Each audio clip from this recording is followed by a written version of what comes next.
Smells like football, baby.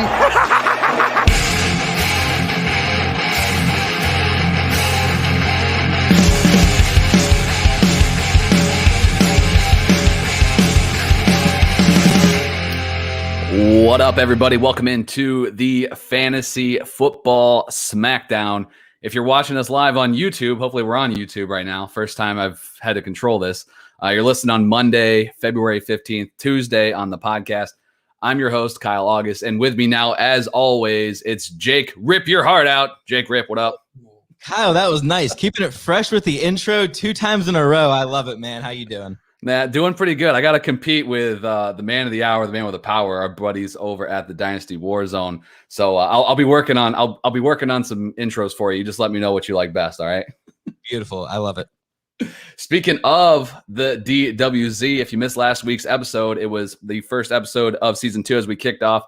Mentioned obviously here again that Jake is my full-time co-host here on the SmackDown. Looking forward to working with him all year.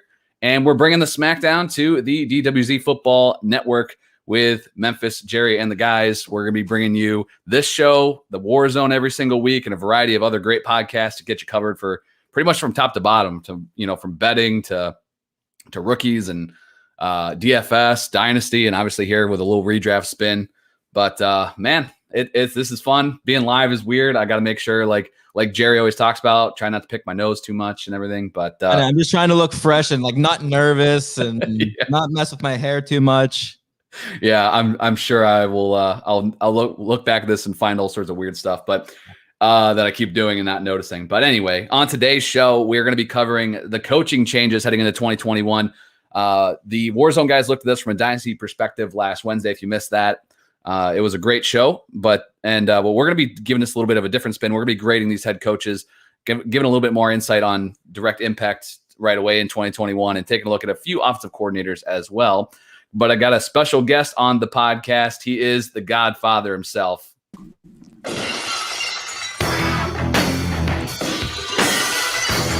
Memphis, baby, he's arrived. What up, Memphis? What's happening, fellas? So glad to be back on the SmackDown. By the way, that's some very aggressive intro music you guys have here on the show.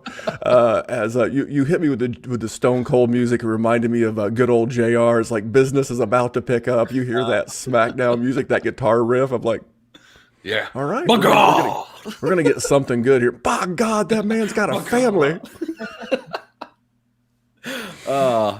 We had to bring the glass shattering back. It used to be your intro back on the fellas when I had all sorts of fun toys to play with, but as I trimmed it back to just the Stone Age SmackDown last year, I didn't have any fun intros, so Jake hooked us up. Well, every show's got a backbone to it. Jake's a very sturdy young man. He is prepared to carry you now that he is your permanent co-host. And I'm very excited to I love this iteration of the show. In all sincerity, you guys are great. The chemistry and camaraderie between you guys is very genuine, and that presents well on the show. So excited for this new iteration of the SmackDown. Loving it. Hey, appreciate it. We're just and by the way, I've already got him a nickname. That's Jake Rip, man. That's the excellence of execution right there. He's laying it down. He lays it out so you guys can play it out. That's Jake. Wow. There we go, man. I'm going to sign off now, man. You don't need me here. You got Memphis. I dig it. Well, Memphis, before we get started, we have this nice little back and forth going because we'll be dropping this show Monday nights live going forward, and then on in the podcast feed. Obviously, you guys are listening to this on the Fantasy Football SmackDown feed in your favorite podcast player. Make sure you head on over if you're not already for whatever reason. Subscribe to the Dynasty Warzone feed. But then the Warzone's going to be following us every day on Wednesdays per usual. Never miss a week. So I mentioned you guys did the coaching changes last week. You want to give a little commercial to that, and what do you got going forward here coming up tomorrow? Yeah, we did. We had Dan Williamson of the GOAT cast on last week. We just talked about it from a dynasty standpoint, and some of these grades, I'm very eager to talk to you guys about the impacts on the season of 2021. But some of them we had to give a big fat incomplete because some of these, as excited as we are for some of the hires, without the free agency period and the rookie drafts, it's hard to get overexcited. I won't get too deep into it. But it's like New York from a dynasty standpoint. A lot of people are very excited about Denzel Mims, pretty good draft capital last year. But we still don't know who his quarterback is. Could be Sam Darnold, could be Zach Wilson or Justin Fields. Do they use one of their other first on another, really good wide receiver, another good wide receiver class? So I like some things there. We'll dive deeper into that here shortly. But I had to give that one somewhat of an incomplete because I don't have all the information. But I can speculate. I'm really good at speculation. There we go. That's what we do on this show. Yeah, exactly. That's what we're all just striving for at this point, just speculation. So, and last note for me before we dive into these coaches, we got 7 coaches to talk about, a good amount of turnover across the NFL and a lot of new names. I want to challenge you guys, you SmackDown listeners out there. We're now part of the DWZ Football Network, and they're always looking for reviews. If you've ever reviewed the SmackDown on your podcast player, head on over to the Warzone. Make sure that you leave a review there as well. Let Memphis know that it was the right decision to greenlight this project here with Jake and myself. So show some love to the Warzone crew over there. If you've never left a review, be sure to go do that. I think we got enough niceties on here. Let's just roll right into this thing. Like I said, 7 coaching changes, and we're going to kick it off right here with the Atlanta Falcons. Jake's team hires Arthur Smith, formerly of the Tennessee Titans. Jake, I want your I don't want to add anything else. I literally just want your raw and unfiltered reaction to this hire for your team. I don't want to come in sounding like I'm trashing Dan Quinn because he seemed like he was a swell guy, but this was a firing that needed to happen now for a while. And it wasn't just because the team wasn't winning games. It was like the fashion or the style that they were losing games. It was heartbreaking. Going back to the 28-3 Super Bowl loss, like that wasn't something new to Falcons fans. That was, reoccurring with this team. But something needed to change, and I'm happy ultimately with Arthur Smith. You look back at what he did in Tennessee before he showed up.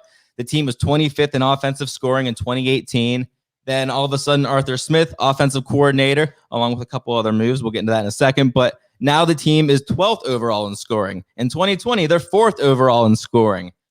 Did a lot of that have to do with Ryan Tannehill taking over for Marcus Mariota? I would say absolutely. Nonetheless, though, I think Arthur Smith he was doing something right in that offense to be able to improve their scoring by 37% in just 2 years. And at the end of the day, I don't know how different Matt Ryan is from Ryan Tannehill. The way I see it, they're both 6'4", that 220, 225 range, mid-30s quarterbacks. Neither who I'd consider particularly mobile, both above average arm talents in my point of view. So I like Arthur Smith's chances of being able to work with Matt Ryan. I don't see them moving in a direction with another quarterback. I think it's going to be the Matty Ice era, at least for the next few years going forward.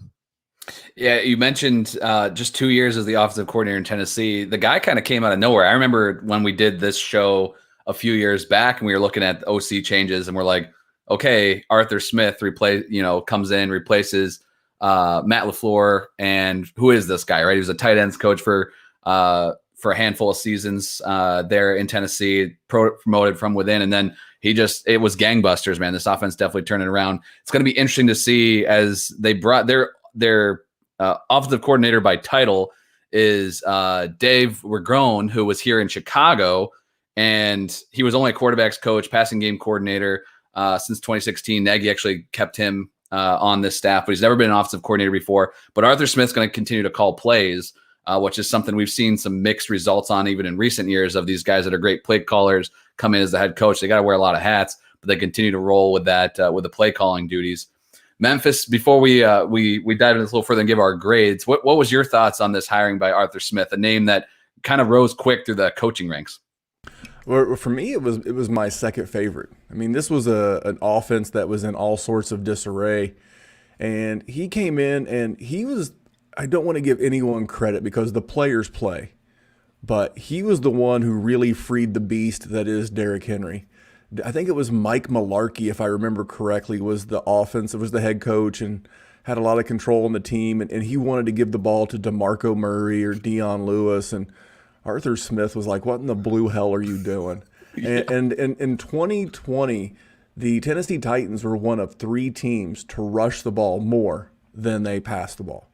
And that says a lot. And for a team that doesn't have a running back, is he going to continue to feature that run-heavy style? I think that will come down to what they do in free agency and or the draft, because I don't think Todd Gurley and his knees of glass are going to make it through that sort of a workload at this point. But, they still had about 4,300 yards passing. So it's not like Matt Ryan's going to fall off the face of the earth. I think there'll still be a heavy dose of Calvin Ridley. For redraft, I think you're fine to go back to Julio. I think Julio will probably be depressed. I was talking with Dan Williamson again at Overhyped Sleeper on Twitter. Dan is a very, very high stakes best ball player, like very high stakes. And he was telling me that Julio's going around that round 4 or 5 turn. Now, I get that in Dynasty, maybe even later, because Julio's like 31.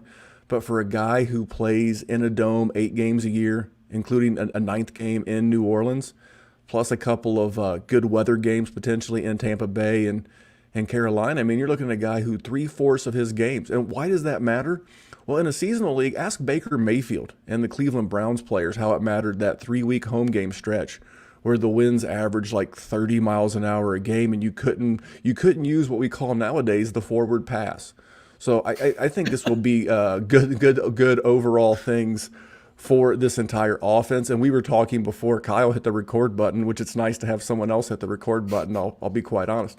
I don't know who the running back is, but I'm interested. I don't care if it's a free agent. I don't care if it's one of these rookies coming out. I don't think they'll draft a rookie at 4 overall, but when they draft, like essentially around the same place Detroit and Indianapolis took DeAndre Swift and Jonathan Taylor, they could take one of the rookies in this class, and that person will be high on my radar in any format of fantasy football. So I like the overall hire. If I had to give it like an old school, like elementary school grading system, I don't know, like a solid B+. I would have liked him to have like a little head coaching experience. I'm not a huge fan of the HC calling plays, but overall, it's solid. It's one of the better wins in the NFL this year. Jake, why don't you give your grade before I give my final thoughts on this guy? I also had Arthur Smith as a B+. Memphis hit it right on the nose. And I like the fact that he is coming in with offensive coordinator experience or some sort of coordinator experience, because that's not the case with everyone that we're going to talk about the rest of this show. Yeah, last notes for me. The Falcons did land Dean Pease as their defensive coordinator. I think that is freaking studly. I mean, this is a defense that's been pretty poor over the last few years. This guy's resurrected teams over his last couple stops. I think that's a good win for the Falcons. For fantasy purposes, that defense being better, it doesn't always, isn't always what we want to hear because you want the offense to keep rolling. But what we saw from Arthur Smith in Tennessee, you got to hope that translates. The only thing that kept me from giving this an A is just because, as far as instant returns, Matt Ryan has shown that sometimes it does take 2 years to really get moving in a system. And, so for in 2021 only, we might not see his full potential. I think I'd feel better about this going forward with Arthur Smith, but I like the hire. And just to round it all out, I gave it a B+ as well. So without us all knowing our own grades, we all gave it the same one, which is pretty spot on. So Arthur Smith, B+, and that's how we're going to start it. And we're going to roll into my favorite team to talk about, because it usually means that Jerry is somewhere just reeling. And if you missed the War Zone last week, Jerry was spitting plenty of Detroit Lions fire. We're going to go with Dan Campbell here in Detroit. And Jake, I think you got something for us.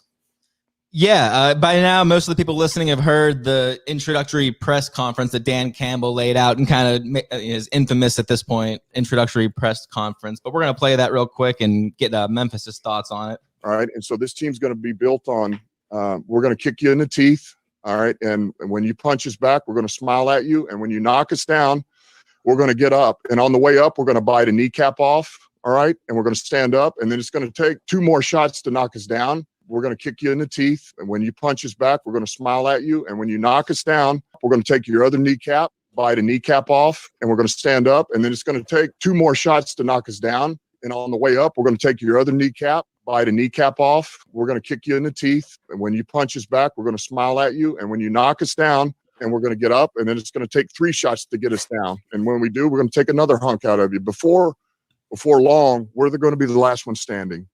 And that's what we've got on Dan Campbell so far. So I guess I'll kick it over to you then, Memphis. What are your what do you get from that with Dan Campbell? I don't need a head coach that's going to win the press conference, because he sure as hell did not win that press conference. You got my vote. I don't know what you're talking about. It depends who you ask, I guess. Well, so you guys know our friend Matty Big Chest. He's the graphics guy who does a lot of shirts for the Dynasty Warzone and Viridian Global. I was like, where the hell is the Detroit Knee Biters t-shirt at? Why is that not available for me to purchase with my fine hard-earned money? But, believe it or not, and before I go any further, we were talking about Arthur Smith just a minute ago, and, he's going to call plays. The one thing I'm going to give guys like Dan Campbell who have never been a coordinator, the advantage to me is that you don't fall into those old habits like a Matt Patricia, like a Vic Fangio in Denver, where, hey, you know what? I got here because I was a really good defensive coordinator. I'm going to jump in and help this struggling defense. That's not how it works. That's what killed Dan Campbell in Atlanta. He eventually turned over the defense. I like the fact that Dan Campbell was an interim head coach in Miami and had some learning opportunities. I like that he was the assistant head coach in New Orleans. And sometimes rubbing up against greatness is not going to, return greatness. But this guy spent a lot of time with Sean Payton. I like that he brought in Anthony Lynn. Anthony Lynn, not a great head coach, but he's had some real successful offenses. And yes, he is a very rah-rah guy with the biting kneecaps and stuff and taking out a tooth or whatever on the way up. But that plays in a young locker room. And Detroit's going to have a very young locker room. They just brought in Jared Goff going into year 5, I think. And they're going to have all these draft picks, and they're going to have, young players in a young locker room. Young players freshly out of college with college coaches that motivated that way could be motivated by this guy. So I like the fact that he brought in a former head coach to be his OC. I like the fact that he seems to be tough. And, it was this time last year that we were all laughing at the Joe Judge hire in New York. And, he hired a friend of Kyle's, the Clapper, to be his OC. It's good. It's good to have that experienced voice in the room to help you out. So I don't hate this one as much as you guys. So I will hold my grade and I will throw it back to Kyle and let Kyle break down Dan Campbell, the dude. I mean, he's by my count is that they've got at least 7 or 8 kneecaps hanging on the wall there in Detroit already. So I don't know how many opponents can withstand that. In fairness, they don't have any division or championship banners on the wall, so they might as well hang a kneecap or There you go. Dude, I think this is interesting. You mentioned the interim head coach. It was actually for 12 games in Miami, which is a pretty decent run for an interim head coach. Usually these guys are getting, for a guy that was never even a head coach before. Usually if a head coach gets fired that early on in the season, the guy replacing him was somebody with prior experience, right? If it's the last 2 or 3 games, usually they'll kind of give it to whatever coordinator, maybe they want to punish the most to do all the extra work. But with Campbell, like Memphis mentioned, he's been with New Orleans for the last, I believe it's 5 seasons here. Brings in Anthony Lynn. From a fantasy perspective, I really like this for, DeAndre Swift, kind of a new regime coming in. They should notice right away the talent that we all saw last year, and it took the prior regime so long to finally start utilizing. But as of right now, in mid-February, other than Swift and our boy Hawkinson, we don't really know who else is going to be there as far as weapons go. I think Jared Goff is somebody that if this defense continues to be poor, they brought on Campbell brought Aaron Glenn with him from New Orleans to be a first-time defensive coordinator. I think it's going to take a while for this defense to come around. So for 2021, whoever the pieces are, I think they're going to be underrated because people just like making fun of the Lions. I mean, it's fun. Why wouldn't you? But I mean, other than Swift, I think they all should be pretty decent values and guys that you can probably rely on as, some mid-round depth pieces and could turn into starters just based off of volume and the fact that they're probably going to be chasing points. So overall for fantasy, I think the combination of Anthony Lynn and Dan Campbell bumped this up a little bit for me. But Jake, what was your thoughts on Detroit? Yeah, I thought more important than Dan Campbell was the hiring of Anthony Lynn. I did a little bit of a deep dive on him, and I didn't realize that he came from a running back coach background and actually a pretty successful one. Per Wikipedia here, you don't have to be a fantasy analyst to find this kind of stuff. From 2009 to 2013, with Lynn as the running back coach for the Jets running game produced an NFL leading 137 yards per game. He took the same job in Buffalo in 2015, and the Bills led the NFL in rushing with 152 rush yards per game. They were 26th the year prior. I deem the combination of Melvin Gordon and Austin Eckler a pretty successful running back tandem for the Chargers. So overall, like I think both of you said, this looks like nothing but good things for DeAndre Swift.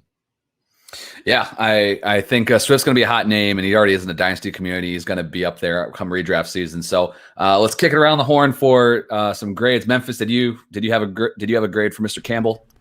Yeah, I'm going to give it a B. And I do want to tag on the Swift thing. If this guy has brain cell 4, if he just has 4 brain cells floating around in that dome of his, if he saw how Sean Payton used Alvin Kamara the last few years and Anthony Lynn used Austin Eckler, if you do not give DeAndre Swift that role, you should be thrown in jail for criminal negligence. But I'm going to give this overall higher based on the Aaron Glenn hiring and on the Anthony Lynn hiring. And I like the front office. So I'm going to give it the total thing a B. And I think for fantasy, it could be a B+. Remember, guys, TJ Hawkins a tight end. Dan Campbell was a tight end. Could be big things for him too. So I like it for just about all around, including fantasy. Jake, how about you? I gave Dan Campbell a C, and admittedly, that was heavily influenced by the rah-rah introductory video. I don't know. I'm just not one for the dramatics. I want to hear the X's and O's with the coaches, but I don't play football. So, like Memphis said, maybe the guys in the locker room react to this kind of thing, but I give him a C. And if he doesn't do that video, it's a B-. Yeah, I'm kind of right in the middle with you guys. I give him a C+. I think this is going to be for early returns. It's going to be a positive for fantasy owners because I think that defense is going to be pretty bad.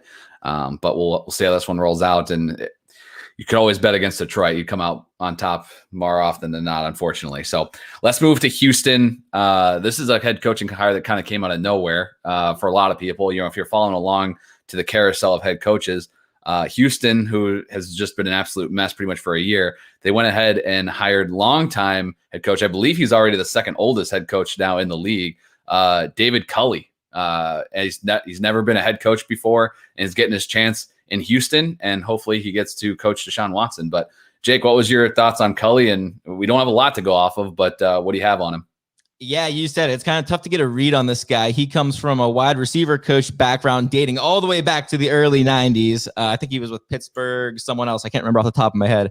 But this is one of those signings where I couldn't grasp why this one wasn't Eric Bieniemy. This, like you said, this seemed like this signing just completely came out of left field. I'll do a little spoiler alert here. I had this signing at a C- just because I feel like at the time there were still so many available coaching candidates that it could have been. But I think a lot of Culley's success, and obviously a lot of his success, is contingent on whether or not Watson remains in Houston. And if he doesn't remain in Houston, who's going to replace him? If he stays, then that's best case scenario for everyone from David Culley to Will Fuller. And luckily for Culley, Bill O'Brien kind of set the bar pretty low in terms of team management. So long as David Culley doesn't come in and trade away DeAndre Hopkins caliber players, I feel like he's going to be accepted by the fans and the players in Houston with open arms. Memphis, what was your thoughts on this one? Well, the one thing, again, this was one of the ones on our show that I gave an incomplete grade. I'll go ahead and give it's incomplete because I can't really judge the hire, but I will say this. He did retain previous offensive coordinator Tim Kelly. And last year in this offense, Houston passed the ball the 4th most times in the league. 63.4% of their plays were pass plays. Deshaun Watson had a career year, 33 touchdowns, 7 interceptions. And I still am in the camp that he's coming back. If you're new GM Nick Caserio, do you want it to be on your resume or probably one day your tombstone to be, this is the dumb son of a bitch that traded Deshaun Watson?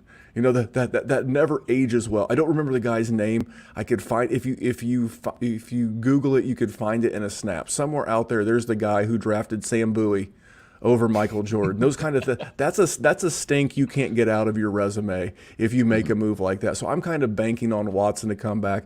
But I will say this guy's 2 most recent jobs, he worked with some pretty talented head coaches. He worked with John Harbaugh. He worked with Andy Reid. You know, Jake mentioned he spent some time with the Steelers. This guy has seen what coaching excellence is. He seems to be a very personable guy, seems to be a good guy. And again, kind of like Dan Campbell, he's never really had to call plays on one side of the ball, and he can really be that CEO type coach. Hopefully that, you know, he's able to bring that team together. Overall, like I said, it's incomplete now. If he gets Watson and some of that bubbles down, I would give it a C as well, a C to C minus. I did not love it, but I don't think it's as bad on the surface as we pretend that it is. Yeah, before it was cool in the NFL that they just hired whoever took a piss next to Sean McVay on a urinal. The cool thing to do was hire people that were around Andy Reid. And so I think from this, hopefully this will give the Houston Texans some stability. You mentioned Memphis, Tim Kelly being retained as the offensive coordinator, and Lovie Smith, who couldn't even keep a job at Illinois, as their defensive coordinator. So hopefully that defense continues to be horrible, and we continue to see Watson just ball out. And, you know, as a Texans, if you're a Texans fan, is this positive for an NFL perspective and your chances of getting back to the playoffs? It might take a little bit of time to resurrect this team from the shambles that Bob left it in. But I think for fantasy, I like the fact they're retaining their OC and a little bit of continuity there as long as they can keep Watson. So I gave this higher a C based off of that. And I think this is going to be interesting storyline as more and more comes out about this Texans organization. But all of these guys so far, Arthur Smith, Dan Campbell, David Culley, no head coaching experience. Next team on the list here, we're going to stay in the AFC South. We're going to go a little bit further south to Jacksonville. And this was probably the biggest splash name hire of this round of new coaches. And this guy actually does have some head coaching experience, but no experience in the NFL. Of course, it's Urban Meyer. I think intrigue is the factor is off the charts for me. I want to see how this goes. But Jake, what was your thoughts on Meyer and how he's going to impact the Jags? Yeah, I think it's really easy to get excited about this signing. And admittedly, I'd never been a big college football guy my whole life. But you go looking at Urban Meyer's career coaching record over 17 years, boasting a nice 187 wins and 32 losses. Those numbers do not lie, my friend. But like you said, this is the only guy that we're talking about today who does come in with legitimate head coaching experience. The golden question every time you see one of these college coaches get into the NFL, you wonder how will their scheme or how will their style of play translate into the pros. And that's going to be a big unknown, especially until, while we wait to see what Jacksonville does with this roster. There's going to be a ton of moves made between now and the start of the season. They have a ton of draft picks. Do we know for sure who they're taking number 1 overall?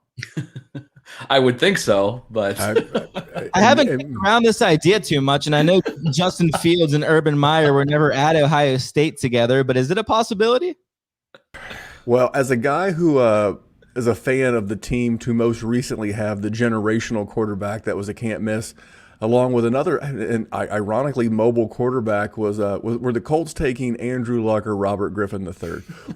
It fills a lot of retweets and articles, but I'm going to go out on a limb and say Trevor Lawrence has got that job. That's like one of those tombstone things I think Memphis was talking about earlier. You don't want to be the guy that passed on Trevor Lawrence. Here's the guy who passed on Trevor Lawrence. Man, this hire is extremely interesting to me. Is he going to be Jimmy Johnson? Kyle, you're familiar with Mr. Jimmy Johnson. Came over from the University of Miami and absolutely brought an amazing culture with him. Or is he going to be Nick Saban with the Miami Dolphins? Or like the guy, I forget, he coached Atlanta and then he disappeared like a thief in the night.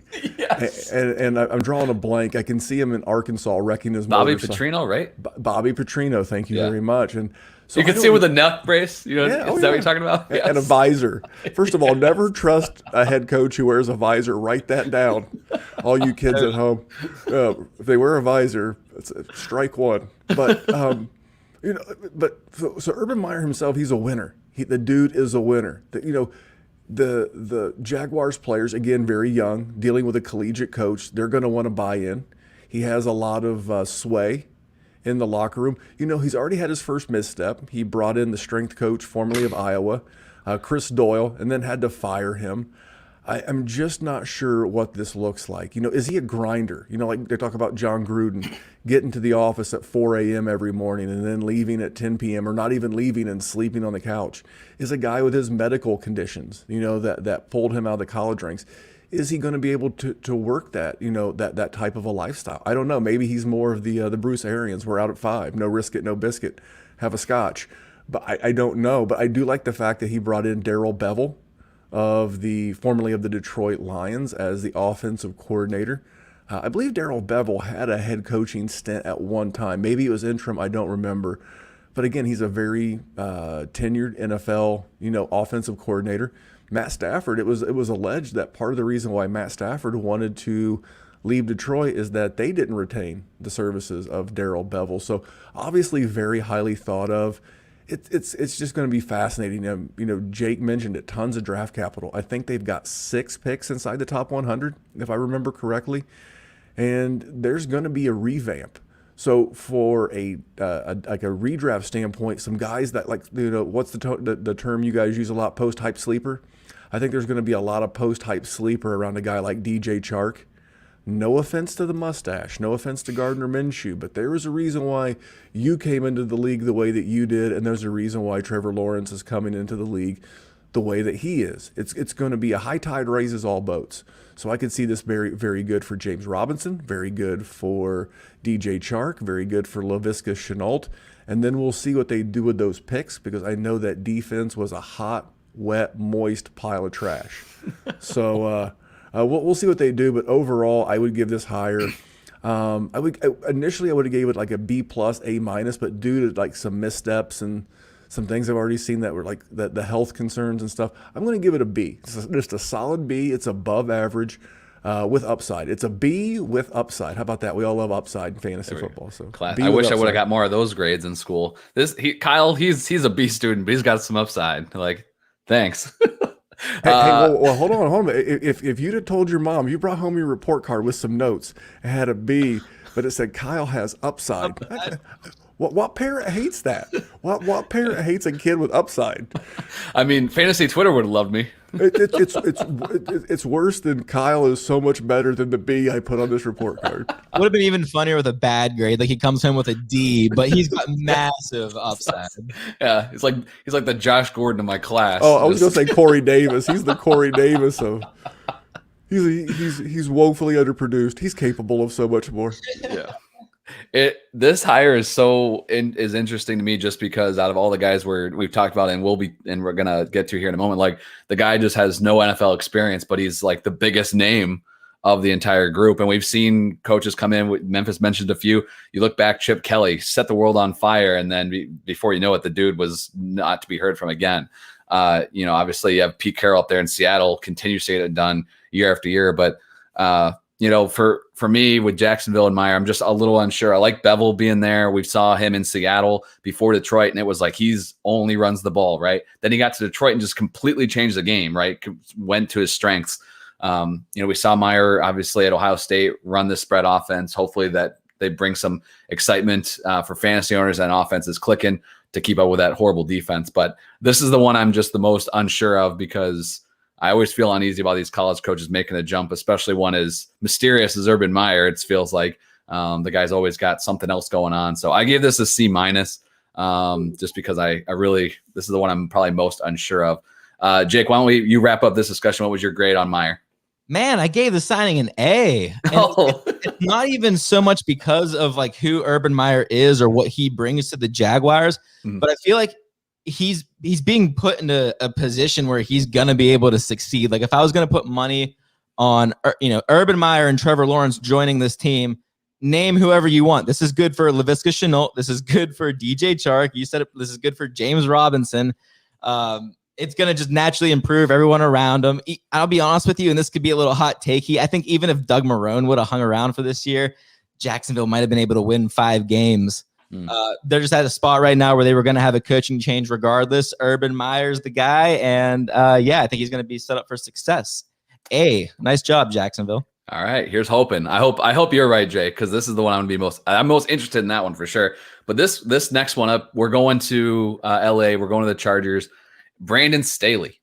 He was a defensive coordinator for the Los Angeles Rams, so he's not even leaving town. He's sticking put, just changing his colors. Unfortunately for him, he's changing his colors from that puke white, whatever that was, to the much flashier Chargers uniforms.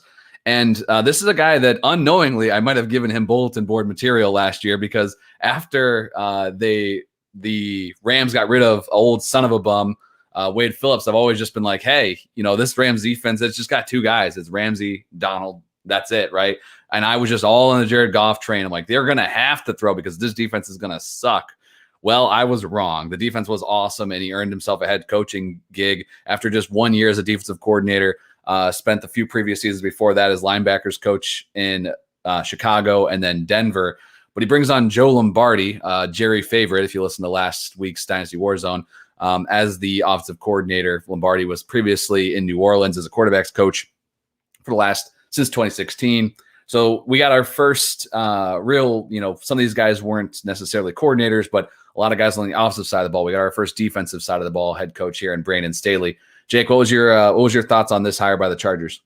The Chargers being the newest team to jump on that trend, try to nail down the young coach you're going to have for the next decade. I don't understand that theory personally. I feel like even those guys who carry that persona, like the Bill Belichick's, and I don't want it sounds weird challenging this, but how great is Bill Belichick? If he didn't have the greatest coach or the greatest quarterback of all time for the past decade, how many Super Bowls does he win?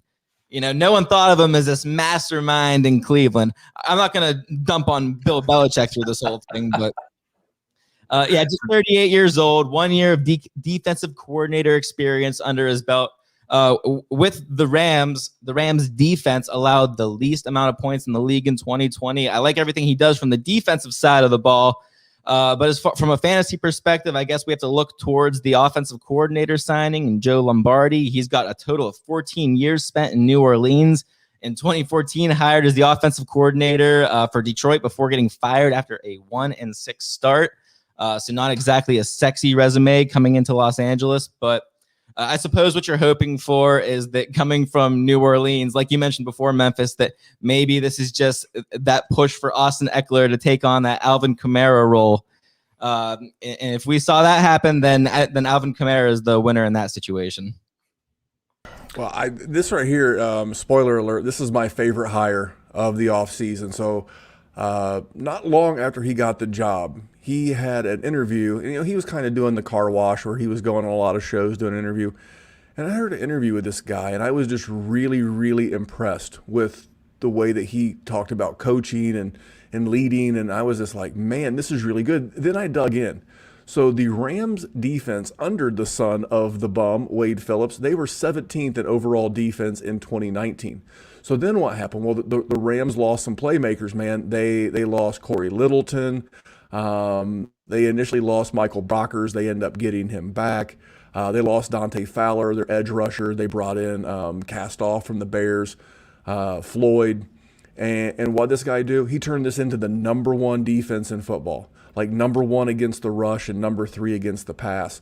And to Kyle's point, he did it basically with Aaron Donald, Jalen Ramsey, and then a term we use on the Dynasty Warzone a lot, crumb bums and shoe clerks. And he took this ragtag bunch of rookies and outcasts, and he made this a really good defense. They went into Seattle, and I know there was no 12th man in Seattle, and they beat Seattle in the playoffs, and pretty impressive. And I think they gave Green Bay a decent game for a while in the game in Lambeau. So I think he's a very smart guy. I think it's cool that he was a quarterback in college. I think the fact that he just seems to have it. It's hard to quantify it because, there's not like an impressive stat sheet like you have with the winning record of an Urban Meyer or the offensive coordinator numbers in the career resurrection of Ryan Tannehill of Arthur Smith. but this guy just feels like he has it. I am a little concerned about the Joe Lombardi hiring because he was horrible. He got replaced for a thing named Jim Bob Cooter in Detroit. And that does not set well with me. But something I do every day in my personal life, and I teach my son to do this. Hey, what'd you do right? What'd you do wrong? And what would you do differently? So hopefully Joe Lombardi's had that conversation with himself. And what did he do wrong in Detroit? What did he do right? And what will he do differently after spending time with Sean Payton? That's my hope. Now, most of the time that doesn't have it. These guys are a bunch of arrogant assholes, and they're just like, I got this shit all figured out. But we'll see. We'll truly see what Joe Lombardi brings. But from a head coach standpoint, I think he'll stay out of the way of the offense. And so for me, this is my best hire. This is an A. This is a solid A for me. I think it was an excellent hire. And no, Kyle, it has nothing to do with the fact that he stood next to Sean McVay at a urinal. I mean, he had to at some point, right? I mean, come on now. I mean, hopefully that they left like that one in the middle, like proper bathroom etiquette. I mean, as a gentleman would. And it was quiet, as a gentleman would. But the rest is up to me. But if you just do like a quick Google search, Brandon Staley interview, and you find it on YouTube or whatever, I think you'll come away impressed. Very, very sharp guy, very well put together, very well spoken, and I'm very intrigued. Why do I feel like it's not as good of an interview as Dan Campbell, though? No, hold on. Dan Campbell was a soundbite. We're going to talk about a really bad presser in a minute. You think Dan Campbell's press conference was bad? This guy we're going to talk about here in a few minutes said, "Hold my beer." Well, I'll give my grade on this one. I gave it a B. I'm with Memphis on, I'm just going to reiterate, the Joe Lombardi thing has me a little bit concerned. But hopefully, the time in New Orleans, rubbing shoulders with the right guys, that translates. With every young quarterback, you want to see continuity, which is really hard to find because either the guys, the good guys get taken, right, and scooped up by other teams, or these teams that get these young quarterbacks, they're picking early for a reason, right? And those regimes don't always stick around, and that's the case here. So I'm fingers crossed that we can continue to see the season that we saw, last year or better from Justin Herbert, a full season of hopefully a healthy Austin Eckler and Keenan Allen, and we'll be sitting pretty in fantasy land. So for this one, I think though I like the hire for the Chargers overall. For fantasy, it's a little bit more of a wait and see, just because we're really reliant on this new offensive coordinator coming in and taking the reins. So, Jake, did you have a grade for this one? Yeah, I gave him a B+. Like I said with Urban Meyer, with him being put into a role where he's going to be able to succeed, you could say that 10 times over for Brandon Staley. Getting Justin Herbert, and we're still sleeping on Mike Williams and Keenan Allen and Austin Eckler. And something else he's got a really good GM. The GM who put this team together, Tom Telesco. That's a tremendous benefit to a young head coach. Like I think Dan Campbell's GM is new. But Tom Telesco is not only a good GM, he's a tenured GM, so he can just do his job of coaching up this team. So I think that's a little underrated benefit as well. Yeah, Chargers are definitely headed in the right direction.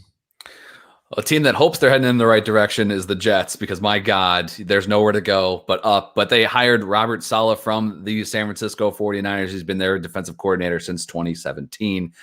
And he brought some friends with him on the other side of the ball as well. So, Jake, I'll kick it to you to start this one off. But the Jets, they finally moved on from Adam Gase, and we have a new face here in New York. Yeah, and like the Brandon Staley thing, it's kind of difficult for fantasy purposes to say, okay, now what's Robert Saleh going to do with Denzel Mims and whoever plays quarterback there next season, and whoever plays running back there next season. But I like that he brought in Mike LaFleur as the offensive coordinator, the 49ers pass game coordinator last season. All signs kind of indicate that he wants to implement a similar Kyle Shanahan type playing style, like what they were doing in San Francisco. But I think this is an awesome move, especially the offensive coordinator signing for a team that we assume, let's just say, is taking a quarterback with the second overall pick in the draft. Because LaFleur, he was able to maximize production from below average quarterbacks like Jimmy Garoppolo and CJ Beathard and Nick Mullins. So you got to imagine that would bear well for Justin Fields entering the league as a rookie. And as far as other players, I think could maybe get a bump from this. I mean, I guess everyone would, being freed from the shackles of Adam Gase. But, I think this it could be what finally unlocks Chris Herndon. Listen, George Kittle, with how involved he is, and I know, Chris Herndon isn't George Kittle, but he is from like a height weight standpoint. They're the same kind of guys, both 6'4", Kittle 250, Herndon 253. So it would be very, very cool to see if Mike LaFleur can get a fire lit under Chris Herndon. I've fallen down that quicksand trap too many times, but here's hoping. I'm going one more time. Memphis, what's your thoughts on the Jets and Saleh? When Adam Gase knew he was getting fired, did he feel like the cello player on the deck of the Titanic? Just gonna put that thing away and take this one down with the ship. I'm impressed that we have two LaFleurs. I'm waiting for Peter LaFleur to get a job in the NFL. We got Mike, we got Matt. I'm waiting for Peter to get his turn. No, I'm with you. I like the hire overall. This was another one that I give it incomplete. If I had to, I would probably give it a solid B+. I know this is the head coach that Deshaun Watson expressed interest in and having there in Houston. I love the hire, and I don't think we've really seen the Shanahan offense fully unlocked with a more mobile quarterback. And I know there's a lot of mock drafts out there. The two most recent I've seen have been Todd McShay and Dane Brugler. They both have the Jets taking Zach Wilson. That would be okay. He's got an amazing arm, but I would be fascinated to see Justin Fields in this offense with Denzel Mims. Maybe they add like a Rashad Bateman, Chris Herndon. You know what? And maybe just maybe George Kittle would be Chris Herndon if he had to spend the first few years of his career with Adam Gase. Yep. It's the reverse Kyle Shanahan effect. Kyle Shanahan takes everybody to the moon, and we're going to find out very quickly here in New York. But overall, great hire. Again, a rah-rah coach. You see him on the sidelines in San Francisco, screaming and yelling, and going to have a very young offense in particular. And I'm very excited to see what they do with this team. This will be the team for redraft, which is the specialty here at the SmackDown. This will be the team that a lot of your fellow GMs in your redraft league will be sleeping on. This team, I will tell you this, whatever running back winds up here, now they have a lot of cap room. I believe they have the most, and the Colts have the second most. In this Shanahan running game, think about if they brought in Aaron Jones, who's already been running this offense basically from Green Bay. Think about if they brought in a guy like Marlon Mack, who's a free agent in Indy, more than likely not going to sign with Hines and Jonathan Taylor under contract. Maybe they draft a Travis Etienne or a Chuba Hubbard or one of these college guys. Whoever they get, they're not going to get as much love as, like, say, the guy who goes to Atlanta, we already talked about that, or the guy that might go to Seattle or Pittsburgh. But someone's going to wind up here, and they're going to put fantasy goodness in your lineup in this Shanahan-style offense with brother number 2, last name of LaFleur. So I like the hire. I like the staff. I've not seen the entire staff. I hope he also brought in like a tenured head coach just to kind of help him steer the ship, because his tendency, I hope not, will be to, lean defense. And but we'll see, because at least Arthur Smith brought in Dean Pease. But overall, good hire. A solid B+ in Robert Saleh. I'll throw it back to you, Kyle. Yeah, I gave this one a B+ too. You guys nailed it. I love the fact of LaFleur coming in. He doesn't know, he's worked with Shanahan, and if you followed Shanahan, he doesn't give up. He calls plays, right? So how much has he let these guys in on it? But we've seen other Shanahan coaching tree guys do well. And I think with LaFleur coming in, he's been with Shanahan all the way back to 2014 with Cleveland. He followed him to Atlanta, followed him to San Francisco. Now he's getting a shot in Mike LaFleur. So I think this is going to be somewhere Memphis nailed it. Like I love the running back landing spot for somebody here, because it's not just like, damn, like Le'Veon Bell, just like it was anybody that filled that role sucked, so like, and that offense was just horrible. So like, I think anyone that lands there initially is going to get, a little bit of a drop in value from what the perception is out there. But I think that just is what fantasy owners and people like you guys listening to the show can take advantage of, right? So I really like that. Right now, there's a lot of things up in the air for the other playmakers on this team. Mims is somebody I really like. I still think his value is, attainable right now in dynasty leagues, and somebody that I'll be looking to target as we get a little bit more information. But as of right now, like, he's a guy that I'm sitting there like, hey, if that guy is there in round, 9 or 10, even, like, I think I might take a shot on him, and just to see, because we didn't really get to see a whole lot of him last year, being injured and everything. So I gave this one a B+. Jake, as we put a bow on this, what was your grade for Salah? Man, I gave him an A. Am I the only one giving out A's today? I guess so.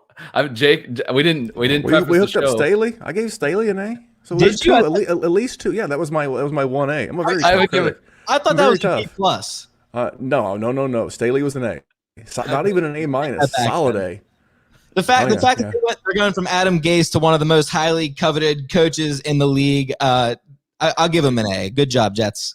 Here's the thing. You never want to be the guy to follow the guy. Like, you don't want to be the guy who one day follows Howard Stern. You don't want to be the guy who one day follows Bill Belichick. You'll want to follow a guy who absolutely sucks, because no matter how much you suck, it's not possible for you to suck as much as the previous guy sucked. So Robert Saleh has at least got that. And much like the Tom Telesco, I know Joe Douglas is a young GM, but I like what he's doing there with the draft picks and the things that they're starting to build. This is a very interesting team. Well, and if established anything else, we know that Jake would make a fine PE or home ec teacher, because they're just handing out A's left and right. So pad that GPA, baby. Last but not least, the other man that set the world ablaze with his introductory press conference, Nick Sirianni of the Eagles. A little bit of surprise that Doug Peterson was already let go after just 3 years removed from a Super Bowl championship. But Memphis, I'm actually going to kick this one to you first, because Sirianni was most recent with your boy Frank Reich in Indianapolis, as his offensive coordinator. So what's your thoughts on Sirianni? What did you hear with your ear to the ground there in Indy? Well, initially when I saw the hire, I was like, okay, this is solid, because you've got $100 and some odd million investment in Carson Wentz, plus the draft picks they gave up to get to that pick. Okay, that makes sense. Okay, so you can't get Frank Reich next best. Okay, Nick Sirianni. Yeah, okay, okay, completely makes sense. Nick Sirianni. We're trying to protect our investment. We gotta fix this. Can't get Frank. We'll get Nick. Okay, cool. And then we put Carson Wentz on the trading block, and I'm like, I'm gonna give you an F-. Can I give an F-? But I really do think he is a smart guy. I don't know how much he's actually called plays outside of his time with the Chargers. He was the offensive coordinator in title alone because Frank Reich called the plays. But I think he'll be fine. He also brought over his offensive coordinator, which is Shane Steichen, who was most recently with the Chargers last year. I think this one right here, I'm going to give it incomplete as well.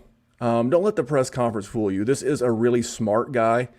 We've all been nervous, right? If I'm talking to my boss, I can talk to my boss all day long. I can talk to anybody.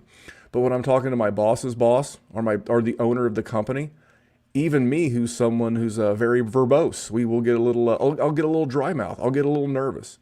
And that could have been what that is. He wasn't ready to talk about biting kneecaps. But I think overall, it really comes down to what they can do with this roster.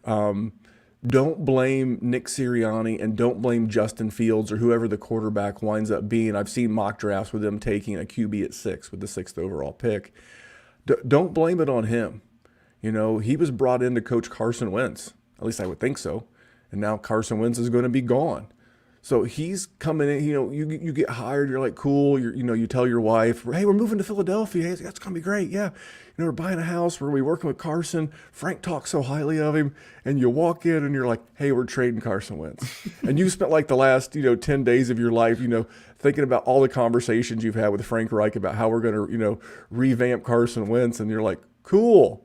All right. So this one right here is going to get an incomplete until I see how they get through free agency, what they do with Carson Wentz, what they do in the draft. But overall, from like a talent standpoint, I believe Nick Sirianni is an intelligent guy. I believe he's a talented guy. So I'm going to slap this one with an incomplete / TBD. All right. There we go. Jake, how about you, man? This is another one. I think it's going to be kind of difficult to predict what kind of offensive tendencies Sirianni might have in Philadelphia. You look back at his 3 years as the Colts OC. He had Andrew Luck in 2018. Then he gets Jacoby Brissett in 2019. Then he gets Phillip Rivers in 2020. So he's going to go from running these three offenses with three, rather immobile quarterbacks to an offense where, I think it's going to be Jalen Hurts next season. We're throwing around Carson Wentz and, maybe they end up drafting a guy in the first round. But, I was relatively impressed with what I saw from Jalen Hurts. Maybe not so much with the passing, but he's very, very equipped on the ground. The dude can move. I like Jalen Hurts, and I think he's going to be. I think he's going to be the guy going forward with Nick Sirianni and the Eagles. Yeah, I think from a fantasy perspective, Jake let me in on the Kiami code, whatever quarterback last week.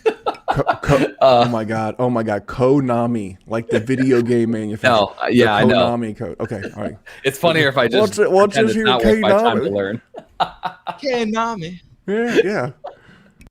No, so if Hurts is the QB, the rushing is obviously going to put him in a space where he could potentially be a top 12 quarterback, despite maybe even being inept as a passer. Time will tell. A lot still up in the air with this quarterback situation, which means it's tough to really evaluate these other fantasy assets. So we will see. I think it's going to be interesting. We'll find out how much Frank Reich let him in on this. Like Memphis said, he was kind of the OC in title only. And now he's a head coach. He's getting the job. You mentioned Shane Steichen. He was with the Chargers. He actually worked with Sirianni because Sirianni was in LA before moving to Indy with Frank Reich. So time will tell on this one. I gave it, I guess I should have probably just given this incomplete. When I needed to put it incomplete, I just gave him a C. So we'll see how that one pans out. But I think that spot, almost as much as any other of what we talked about so far, we're really unsure of what that situation is going to be like as far as who's going to be leading that team at the quarterback position. So Memphis, do you think that Wentz was under the impression, or I'm sorry, that Sirianni rather was under the impression that Wentz was going to be starting, or that he'd be the quarterback, that he'd be coaching? I would like to think that he was smart enough to at least had some indication of what he was doing. It's just like with Robert Saleh. He had to have had some idea of what they're going to do with that 102 and Sam Darnold. If you don't, I think David Culley was brought in as an olive branch, and I think Tim Kelly was retained as an olive branch in an effort to keep Deshaun Watson in house. Yeah, I think Dan Campbell was based on the contract. Dan Campbell got a 6-year deal, and I think Dan Campbell got a 6-year deal because he knew Matt Stafford was on the way out and he was going to need time. We mentioned the Titanic earlier. You're not going to turn that thing around and like a speedboat. It's going to take a much longer time to turn the sinking ship around. So he got a 6-year deal. So yeah, I think these guys would have to have had at least a little inside information. But that's the one I find so weird, because I feel like if you're going to go Jalen Hurts, and I don't know, we saw Justin Herbert played really, really well with that Shane Steichen offense. And again, I'm not going to sit here, and a lot of people on Twitter will convince you they're experts.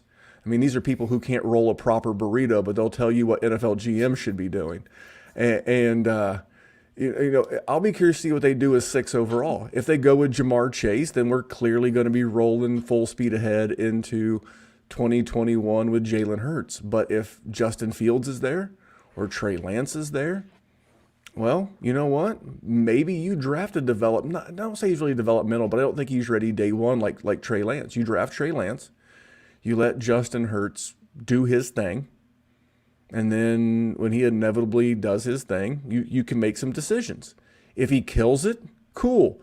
Trey Lance will not have lost any value. He's not Jordan Love. There's a difference. But if Jalen Hurts struggles and you're 3-8, Give him 5 games. See what happens. So it's interesting, man. I would love to be able to sit in on some of these conversations and know what these interviews sound like, because that's the big thing. You mentioned Eric Bieniemy earlier. It's like, why is Eric Bieniemy not getting a job? Guys, here's the thing. There's a reason why he did not get a job this cycle or last cycle, even though he wants a job. We don't know what it is, and we can pretend that it's this or that or the next thing. But I live by a certain rule. If you run into an asshole in the morning, you ran into an asshole. If you ran into assholes all day long, maybe you're the asshole. So maybe he's not qualified. He interviewed with 7 teams, and 7 teams did not offer him a job. He interviewed with a bunch of teams last year. Those teams didn't offer him a job. Let me ask you a question about Eric Bieniemy real quick, and I don't want to make your show go too long. Where was his big play adjustment in the back end of the Super Bowl as they were getting their ass handed to him? Where was the Bieniemy magic? Because it was fully on display. It was his opportunity. Andy Reid struggling with the issues with his son, and the offense is struggling. Eric Bieniemy could have said, "Hey, I'm the leader. Hey, I got this, man. We're going to change the offense." They didn't. They in no way attacked that too high safety look that Tampa Bay gave him and dared him to run the ball. Mm-hmm. So I'm not saying that one game should be a hiring decision, but there's something more there. And so I'm sure at some point it will come out, and I'm sure at some point he'll get a job. Someone will take a chance on him, but we'll never know because we're never going to be allowed in those interviewing processes. So I'm fascinated with this stuff. Life advice from Memphis. That's just one of the many reasons we had to bring him on for this show. And one of the many reasons as well, you should always be tuning in to the Dynasty Warzone every single Wednesday. As we put a bow on this kind of final thoughts here, there were some offensive coordinator move changes this offseason. We're not going to dive into all of those. But Jake, were there any that jumped out to you, either big positives, any things that you're kind of weary of that fantasy owners should take note of this time of the year? Yeah, I'm getting the vibe now that you wanted me to go for a couple of offensive coordinators that weren't part of what we already discussed.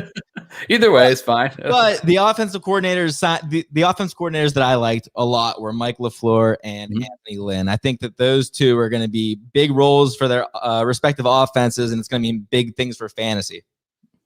Yeah, and I totally agree. I think those were definitely positive hires, especially for their, be paired with those head coaches. I'll leave you guys with this, a few names of note. Chan Gailey retired from Miami. And they have co-offensive coordinators. It's kind of like if you have 2, you don't have 1. Exactly. Damn right, Memphis. He took words right out of my mouth. And that's not good. I think Gailey really showed a lot last year, kind of as surprisingly coming out of retirement. Then he leaves before you even realize he was back in the NFL. So that's one that I'm concerned with. The other one is in Tennessee. Anytime you have an offensive head coach and he loses his OC, I just kind of like, okay, well, this guy can help pick up the slack, kind of bring this guy on. But when you have a defensive head coach and you lose your OC and you bring on Todd Downing, who was last in OC in Oakland in 2017, that was following Derek Carr having 60 total touchdowns over 2 seasons in 2015 and 2016. Downing comes in, Derek Carr throws 22 touchdown passes, everybody gets fired, and John Gruden tell me he wrecked the car. Just tell me he wrecked the car. He wrecked it, Memphis. So I'm worried about that. I'm worried about that situation in Tennessee as well. The couple that I'll give you guys that are positives, Kubiak retired from Minnesota, but they kept his the younger Kubes in-house. So I think they're going to be fine. They're just going to keep everything kind of status quo there. But everywhere else, when you look at San Francisco, Indy, they just promoted from within, and they already have their real offensive coordinator as their head coach. So not too bad there. But keep an eye on Tennessee, man. I'm a little bit worried about that situation with the Titans. So, all right, that closes it out. Memphis, why don't you just let the people know where they can find you and what you guys have on deck on the Warzone? Yeah, man. You can follow me on Twitter at DWZMemphis. And if you don't deal with socials, you can check me out. You can just email me, dynastywarzone@gmail.com. I don't know. I podcast like every single stinking day. We had been doing a thing called Mock Draft Mondays, but it kind of got stale. So we're now doing a show called The Rookie Rundown. And this is where we're going to have a lot of guests. We had Shane Hallam of Fake Pigskin on Sunday night on YouTube and Monday in podcast with us. And then next week we have Andrew Erickson of Pro Football Focus, as well as some other guests booked. That's really going to be the guest show tomorrow night on the Dynasty Warzone. Jerry and I are going to talk about our all 2021 Sweethearts team. So coming off Valentine's Day on Sunday, it's a show we've done the last couple of years. We're going to give you, 7 players each of guys that we're in love with. And then the following week, we're going to be doing our breakup team. Who are we breaking up with in 2021?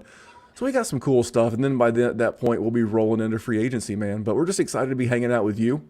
Gives me a cheap excuse to come on this show a lot, have you come hang out with us a lot, and just raise hell like we did tonight. Yeah, damn right, man. Appreciate it. You guys got to check out the Warzone tomorrow night. And Jake, why don't you remind people where they can follow you? And are you up to any writing these days? Any of that stuff? Look, I'm gonna get to it. Get off the back with this writing thing, Kyle. You in Memphis, I swear, man. At Jake Takes FF on Twitter, and you will find my written work at ballblastfootball.com. Maybe one day. Eventually. Yeah, a few months. Check it out. Someday. You can follow me on Twitter at KyleMonth8. Make sure to subscribe over at the Dynasty Warzone feed. We're going to keep this podcast on the SmackDown feed for a few more weeks, but don't delay. Go subscribe to the Warzone feed right now to get all those great shows that Memphis talked about. We're going to be back here next week. Jake and I are going to be taking a look at some Dynasty startup rankings and debating some of those guys, as this is the time of year when you start getting that itch and start adding leagues, because that's future use problem to get set waivers for 40 rosters. So, and sometimes that itches craps. Nothing else to say. You guys take it easy. Stay safe. Catch you next week.